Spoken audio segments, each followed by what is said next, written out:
লালমনিরহাটের সাবেক প্রতিমন্ত্রী মোতাহার হোসেনের কোটি টাকা মূল্যের একটি গাড়ি আটক করে পুলিশে সোপর্দ করেছে স্থানীয়রা। ভোরে কালীগঞ্জ উপজেলার কাকিনা চাপারতল এলাকা থেকে গাড়িটি জব্দ করে পুলিশ।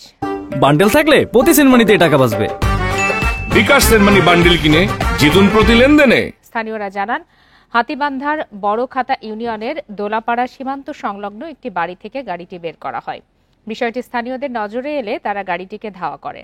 পরে কাকিনা পেট্রোল পাম্পের কাছে গাড়িটি থামাতে বাধ্য হয় চালক। খবর পেয়ে পুলিশ ঘটনাস্থলে পৌঁছে গাড়িটি জব্দ করে এবং গাড়িতে থাকা চালক সহ দুজনকে আটক করে। বর্তমানে তারা কালীগঞ্জ থানা পুলিশ হেফাজতে রয়েছে। পরবর্তীতে আমরা খবর পেয়ে ঘটনাস্থলে যাই, যার পর গাড়িটিকে উদ্ধার করি।